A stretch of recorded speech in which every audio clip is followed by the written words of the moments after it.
Welcome to Denver Startup Week. I'm Tammy Dorr, President and CEO of the Downtown Denver Partnership and co-chair of Denver Startup Week. This year marks the 10-year anniversary of Denver Startup Week. DSW has been the catalyst for lots of change over the past decade.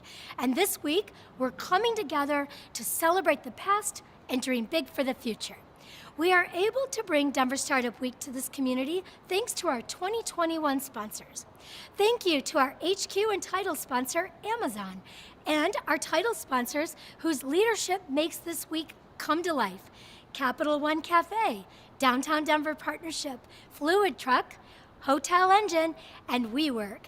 And our track sponsors who have made all of the great content you're hearing today possible, our founder track sponsor, Kickstart, growth track sponsor, Friday Health Plans, developer track sponsor, Quizlet, product track sponsor, Palantir, our designer track sponsor, Battery 621, and the Public Works, people track sponsor, Exactly, and spotlight event sponsor, Strat Labs. Our headline event sponsors are bringing the excitement to the week. Thank you to B-Side Fund, Colorado Public Radio, Comcast, Coors Brewing, Denver Pavilions, Entrepreneurship at the University of Denver, JP Morgan Chase, Method, Moss Adams, Pi Insurance, Promontory Mortgage, Path, Southwest, Tattered Cover, and VF Venture Foundry. Finally, thank you to our partner and member sponsors, all listed on the screen. Please say thank you to these companies as you enjoy our hybrid Denver Startup Week. And don't forget, use the hashtag DenStartupWeek to share your experiences and moments of inspiration on social media. Have a great week. Hello, Denver. We are so excited to be here. We're excited to tell you a bit more about the Foundry for Builders program and to be a part of the Denver startup ecosystem. We moved our headquarters to Denver in the last year, and we're excited to call Denver home. Foundry for Builders, essentially we're offering our end-to-end Foundry solution that is deployed to major governments and enterprises worldwide to early and growth stage companies so that they can build their business on Foundry from day one.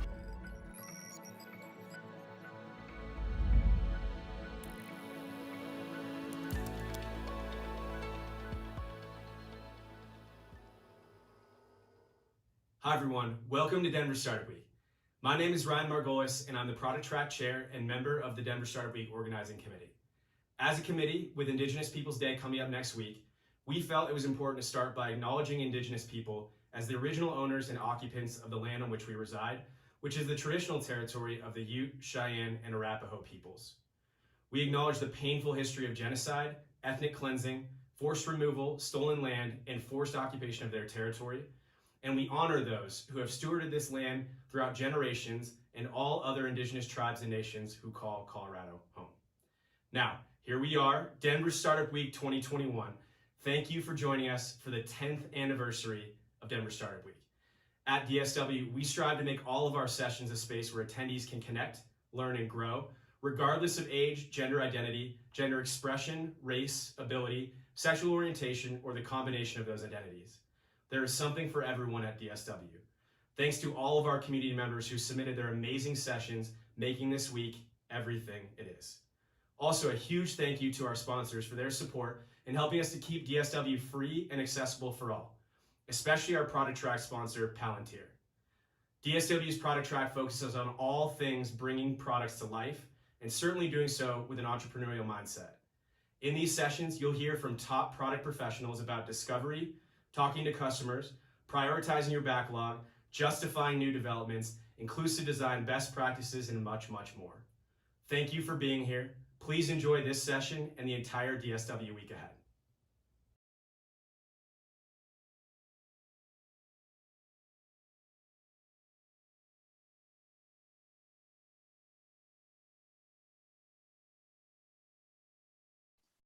Hi, everyone. Happy Friday. My name is Jenya Sakayeva. I do research and development at Agency 53 here in town, and I'm so honored to be here with you today to talk about innovating in a changing landscape. Thank you so much for joining me and for being part of Denver Startup Week. Let's get right into it.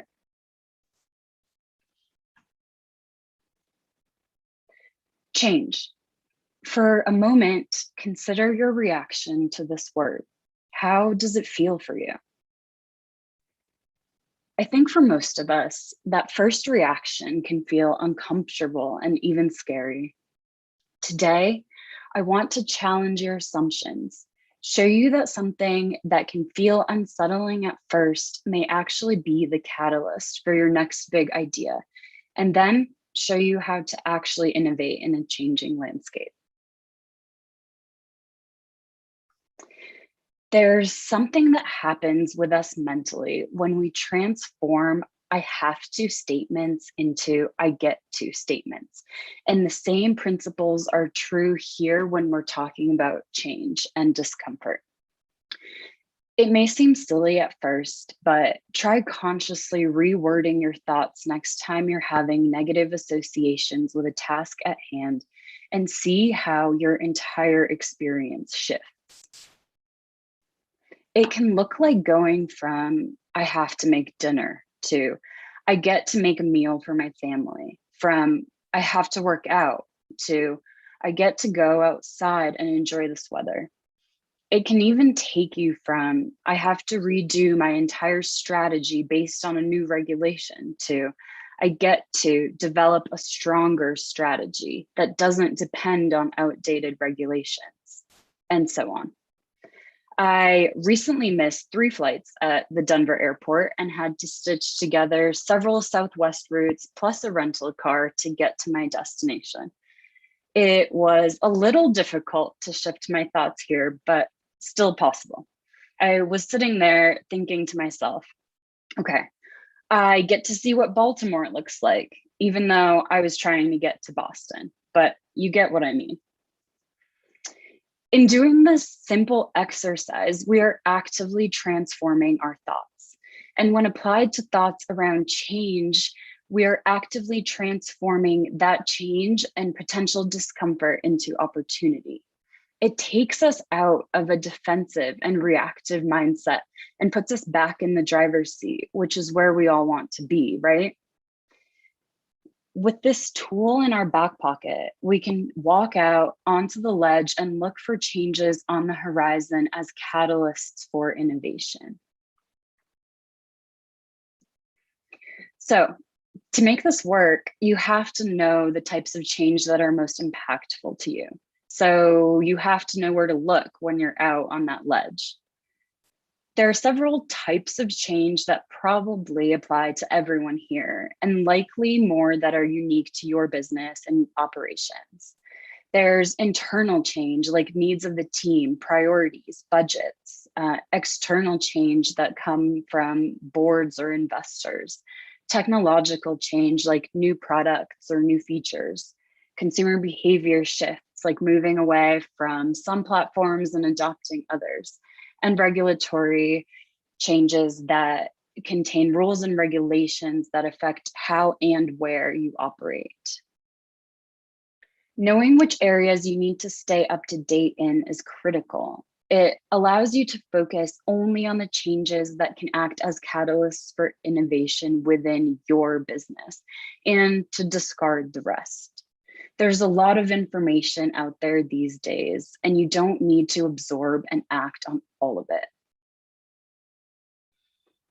it. For example, let's take Apple and their new iOS 14 rollout. Data and privacy protection has been growing in importance for consumers for many years. That's a consumer behavior change. Some countries recognize this opportunity and pass legislation like the GDPR. Apple recognized this trend not only in consumer behavior, but the changes in regulatory aspects on the horizon as more and more countries or states create their own legislation. They used this change to their advantage in the rollout of iOS 14 and enhanced security features. The iOS 14 commercials and messaging were providing a solution to customers before they even asked Apple to provide it. Not only that, but the solution was emotional. They were giving their customers the feeling of security and protection. They could have waited to develop these features until more legislation was passed or consumers demanded more secure devices by adopting another brand.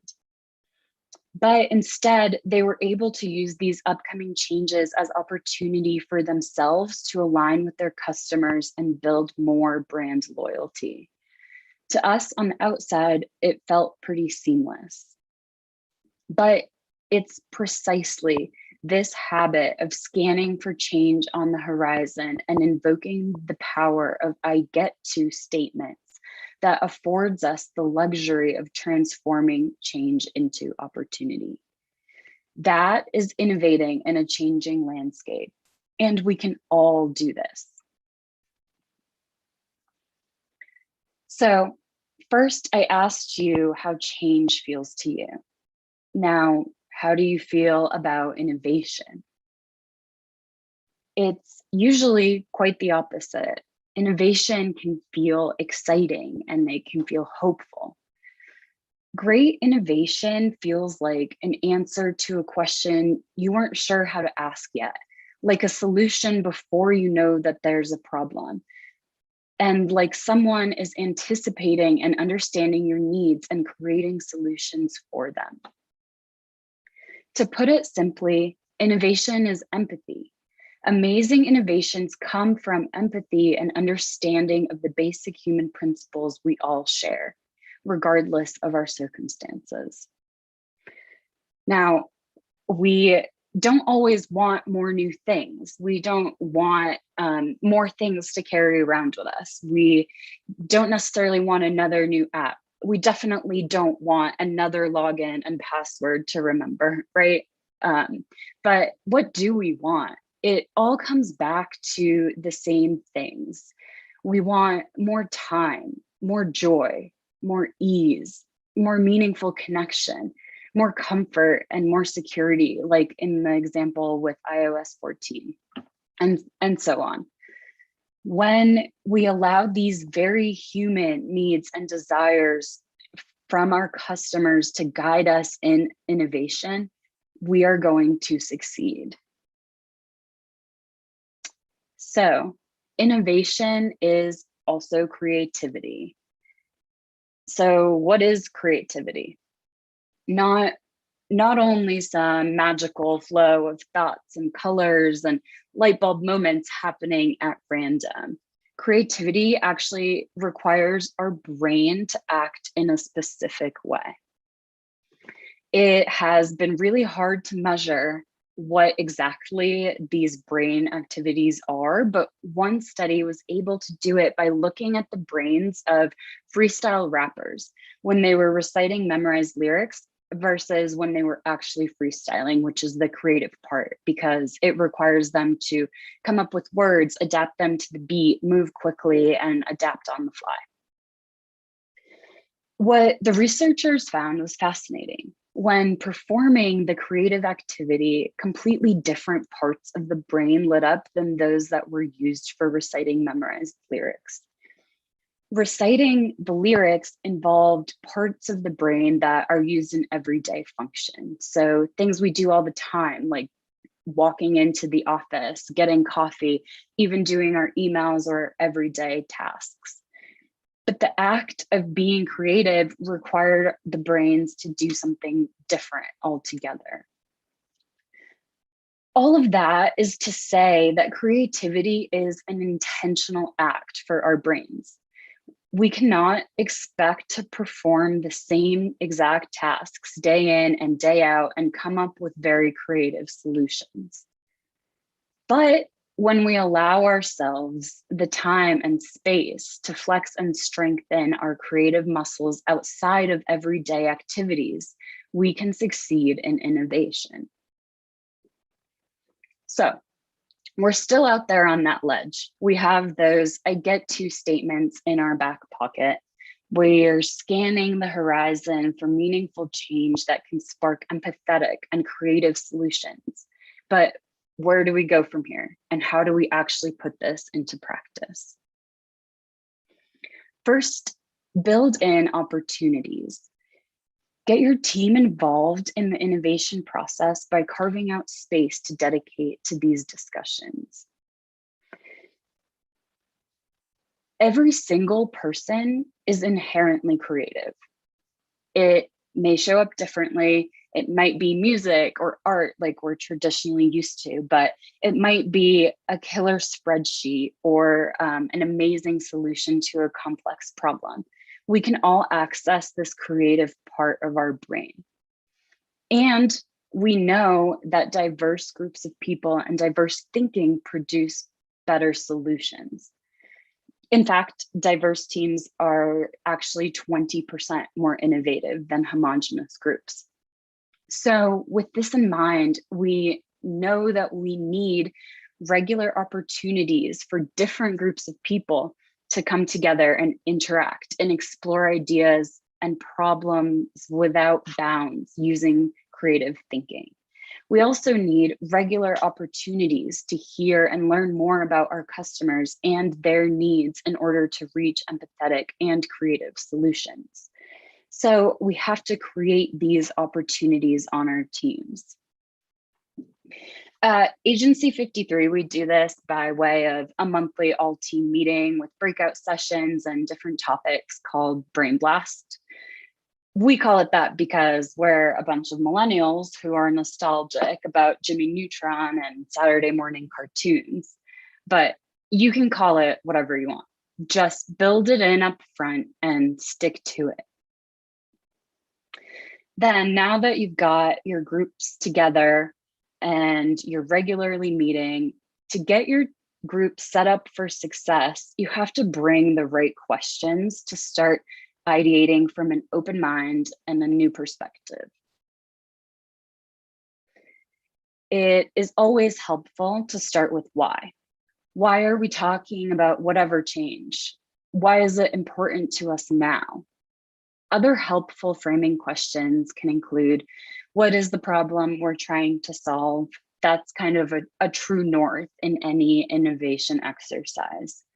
Other ones include how might we statements, and that can look something like, how might we make this process easier for customers? And what if statements that can look like, what if we had no budget and we could spend as much as we wanted? Or what if we have a tiny budget and many constraints? But armed with those questions that leave room for creativity and put the true customer-centered focus in mind, we're ready to finally start generating ideas.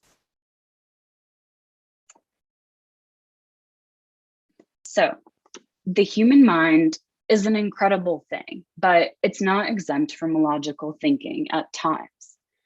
Sometimes we latch on to the first or second idea that pops into our mind. Sometimes we have a hard time letting go of an idea that's just not working because we don't want to feel like we've wasted all the effort we've already invested.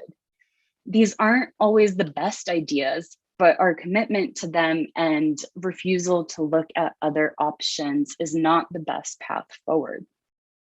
Instead, idea generation strategies help us embrace the design thinking principle of evaluating many different possibilities all at the same time before proceeding. They allow us to keep an open mind, and they're proven to help us reach a solution that we would likely not reach by brainstorming alone or trying to just pull something magical out of thin air. There are many different tools that you can use for idea generation. Some of my favorites include removing something, which is actually the one that our brains struggle with the most. So when we're faced with a problem we're trying to solve, usually our first move is to start adding new pieces all over the place, when the most simple and functional solution may actually be to remove pieces instead. A really good example of this is kids that are learning to ride a bike. In that case, the problem that we're trying to solve is, how do you teach a child to balance on a bike? For ages, we thought this meant adding training wheels to the existing setup with the pedals and adding them at the back. But now we're seeing something different altogether. There are balance bikes or strider bikes, and they actually have removed the pedals from the bike instead of adding something to the back of it. And it solves the problem just as effectively. Kids whiz around on those faster than I ever made it on my training wheels. And it's completely successful in helping children master the art of balance by actually removing a critical piece of the bike instead of adding on to it. Another one is the Scamper method. This is an acronym in which each letter is a prompt. So you ask questions from each category to examine the process or products that you're looking at from different angles. The prompts will always stay the same, but the questions they bring up will change. So for example, if you were looking at the put to another use piece, you could ask, can this product be used in another industry? Can this process be adapted by another team? Or if you were looking at the combined piece, you might ask, can we combine two services to perform better together? There's remove assumptions, which challenges you to think differently when you're stuck. So are you limiting yourself with a preconceived notion or assumption? Use those assumptions that you might have and flip them on their head to find new ideas. So it requires you kind of breaking out this concept into things that seem really simple, but you may find are not actually critical to the function. For example, last year, we all challenged so many assumptions that we had about being in the office or meeting in person in order to collaborate effectively when we were forced to go remote. And then finally, there is concept porting. So this is when you use this tactic to apply concepts from something that might seem totally unrelated to the problem you're trying to solve. And we actually see this happen all the time. This is when people say things like, it's the Uber of blank, or it's like Airbnb for dogs, or whatever it is. That process is concept porting. So once you found that idea through the process of idea generation strategies, go with it, execute, test and research and iterate.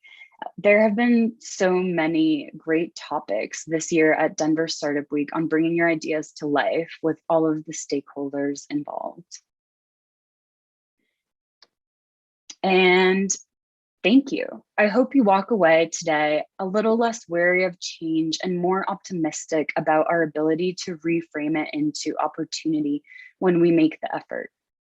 Like anything, it takes repetition to get better. With a constant and organizational focus on the future, regular opportunities to practice empathy in relation to your customers and exercise creative thinking muscles, you'll be sure to evolve with the changing world instead of in response to it. Thank you.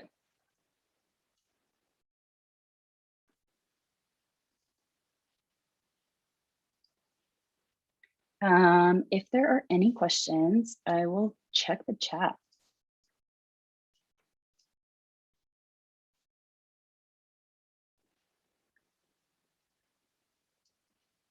Oh, yes, great question. On remove assumptions and concept porting, absolutely. So removing assumptions is the intentional exercise of figuring out everything that you assume about a process or a product that you're trying to innovate within. So I'll go back to the bike example of removing something like, you might write down bikes must have pedals, bikes must have two wheels. In order to balance, you must be pedaling the bike, and so on and so forth. And as you actually go through your preconceived notions of what is going on, you might find that one of them doesn't actually apply, and it's not critical to the function of the process or the product. In the example of teaching kids how to balance without pedals or training wheels, they found that you could balance on a bike using your legs and kind of kicking it along as you went. And they used that to innovate a children's bike. And then concept porting is looking outside of your immediate realm and maybe looking at different industries to see strategies that have worked really well. So when I say the Airbnb for dogs or something, that could mean looking at Airbnb, which is a really successful concept, and figuring out what are the parts that have made it successful, and can I apply that to my product or my process that I'm trying to innovate. So if I am trying to solve the problem of dog sitting, for example, I can look to Airbnb and say, okay, they have a really successful platform to find local hosts. So is that a concept that I can apply to my problem of dog sitting, and what can I do from there?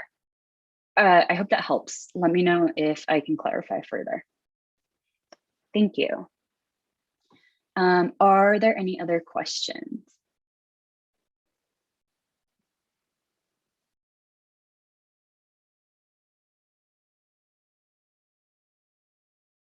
Okay. Well, thank you all so much. Thank you for attending Denver Startup Week all week, and thank you for being here with me today. I will drop my email in the chat if anyone has any questions that they may think of later.